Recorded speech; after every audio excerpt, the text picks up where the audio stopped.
Bueno, Julián, ¿qué amenaza representa realmente para Israel esta llamada Flota de la Libertad que llevaría ayuda humanitaria a la Franja de Gaza?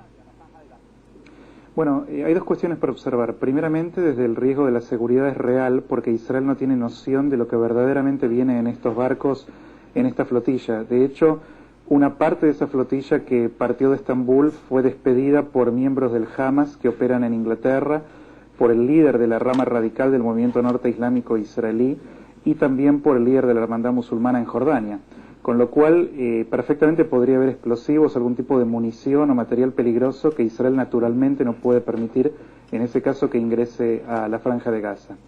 Por otra parte, desde el punto de vista humanitario, Israel permite el ingreso diario de 100 camiones con asistencia a la Franja de Gaza y en los últimos 2 meses solamente 1.200 toneladas de suministros médicos ingresaron a Gaza. Con lo cual, si verdaderamente se trata de una vocación de asistir humanitariamente al pueblo gazatí, estos pacifistas podrían haberlo canalizado a través de las rutas normales que están abiertas para poder hacerlo.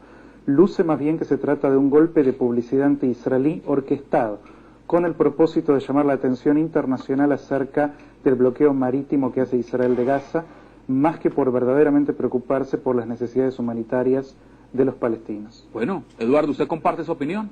No. En primer lugar, no veo ningún riesgo, no creo que Israel esté corriendo ningún riesgo, es una potencia militar en ese lugar, tiene manejado todo el escenario totalmente militarizado, no obstante ser un estado altamente militar, entonces no veo riesgo de ninguna medida.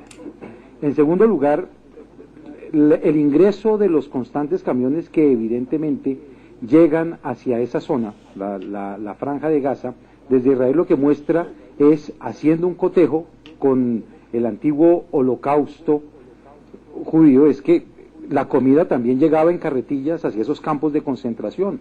Hoy está pasando exactamente lo mismo. Están llevando en camiones, ya no es en carretillas, en camiones, llevan unos alimentos a unas personas que no tienen unas posibilidades reales de vida digna o de vida sana, porque han sido, primero, desplazados de su territorio y segundo, puestos en condiciones totales de indefensión. Bueno, Marcos. Bueno, Mirémoslo también en contexto. ¿Usted considera que debe ya levantarse ese bloqueo? Mira, pero es que hay que ver la situación de Gaza, cómo se llegó ahí.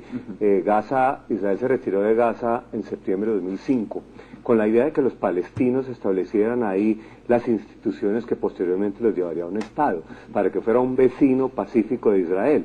¿Y qué se volvió Gaza? Gaza se volvió un sitio donde la Autoridad Nacional Palestina no tenía control sobre Hamas y otros grupos.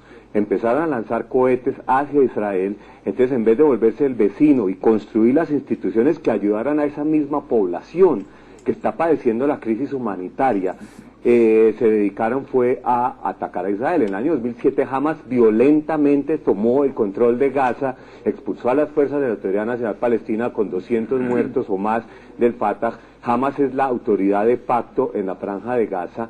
Hamas utilizó ese territorio para atacar a Israel. Hamas no reconoce a Israel.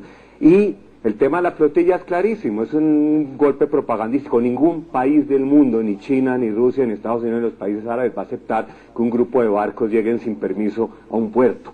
Bueno, eso no pasa en ninguna parte, tampoco lo va a permitir Israel, por razones de seguridad y por otras razones que sean. La ayuda humanitaria pudo haberse mandado por donde sea, pero la crisis humanitaria que existe en Gaza es responsabilidad más de Hamas, que lo utilizó como un punto para atacar a Israel, que de Israel mismo. Juan Carlos, ¿usted considera que es ético en ese contexto, y mirando las dos posiciones, que 1.5 millones de personas que viven en esa franja tengan que pagar de pronto la hostilidad que siente el gobierno de Israel hacia Hamas? Es decir, castigar a la Franja de Gaza de la manera que se está haciendo, ¿es coherente para que Hamas tome una posición distinta o abandone, digamos, el control de esa zona?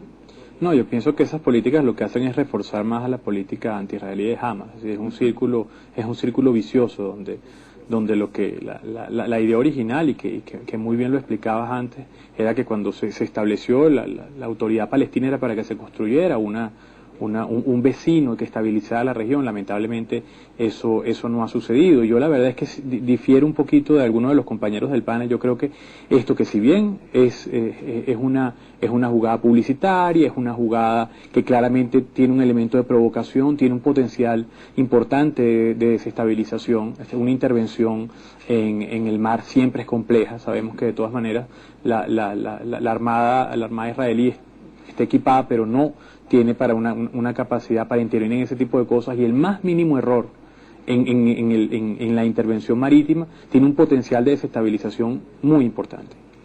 Julián, mirándolo en la legislación internacional, ¿está violando Israel, en el caso de hacer un bloqueo a este convoy, legislación internacional? Miremoslo desde el contexto de que este convoy no va hacia Israel, va hacia la franja de Gaza. Bueno, perfecto. En primer lugar, no hay nada moral o jurídicamente que obligue a un Estado a facilitar el ingreso de mercadería a un Estado ofensivo o una entidad ofensiva. Aquí fue señalado, y con toda rectitud, que hoy la Franja de Gaza, un territorio que ya no está bajo ocupación israelí, ha sido empleado por el liderazgo palestino para atacar a Israel. En consecuencia, las necesidades de seguridad y de precaución que Israel toma para evitar un armado de esa entidad ofensora contra la seguridad de los israelíes es perfectamente válido bajo la ley internacional. Por otra parte, las pasadas ocupaciones no crean precedentes legales ni obligación jurídica alguna contra el Estado que abandonó la zona de facilitar o entregar protección humanitaria. De hecho, el propio Egipto ocupó Gaza durante casi 20 años y no creó ninguna obligación legal sobre Egipto de proveer asistencia a Gaza. Lo mismo cuando la ONU creó zonas de protección de vuelo en Libia o en Irak, no crea ninguna obligación en este sentido. En consecuencia, es importante entender esto. Esta movida no se trata de una preocupación por el destino del pueblo palestino. Estos llamados pacifistas lo que quieren es encajonar y presionar a Israel. Partiendo de esa base es donde hay que entender todo este ejercicio publicitario y comprender que, si bien los temas de necesidad de ayuda humanitaria de los gazatíes son reales y deben ser atendidas, y lo están siendo, aquí hay un desvío donde se pretende ubicar a Israel como un enemigo de la ayuda humanitaria, como un enemigo de la ley internacional, cuando en rigor nada de esto está sucediendo.